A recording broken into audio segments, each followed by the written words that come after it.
Au niveau des informations complémentaires sur la mangeoire, le plan initial, je l'ai pris sur ce livre, donc 15 bricolages écologiques et malins, donc c'est aux éditions Terre Vivante, donc c'est un livre qui doit coûter 12 €, donc c'est assez intéressant. Donc le plan original de cette mangeoire, je l'ai modifié, beaucoup modifié, car j'ai modifié le type de planche, donc la largeur, et ça va modifier un peu l'emboîtement des différentes planches. J'ai modifié également le toit, le système de toit, d'attache. Donc les dimensions seront présentes dans une autre partie de vidéo avec la modélisation sur un logiciel.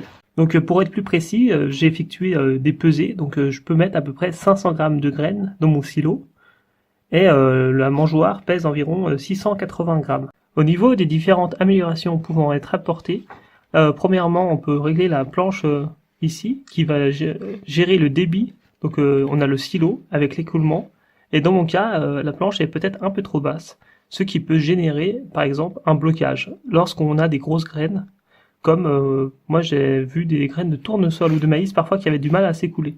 Donc ça peut-être que je démonterai un jour, et que je vais peut-être remonter un peu. Autre chose que je vais peut-être modifier dans le futur, je vais peut-être passer cette mangeoire dans un arbre, mais là il n'est pas assez gros pour qu'il soit mieux intégré dans le paysage.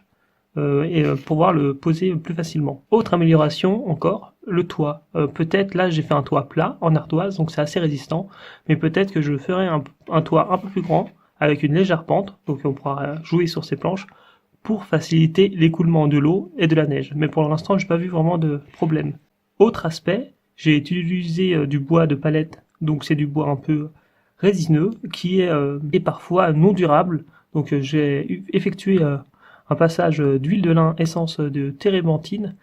Je verrai si le bois arrive à tenir dans le temps ou s'il faudra dans un an ou deux refaire une deuxième couche d'huile de lin. Un point important, ce sera de voir dans les semaines et les mois à venir la popularité de la mangeoire auprès des oiseaux. Si je vois que les oiseaux le délaissent ou ne vont pas dedans, je serai obligé de changer d'endroit. Donc voilà pour les principaux points qui me viennent à l'esprit. Maintenant, je vais vous montrer la modélisation.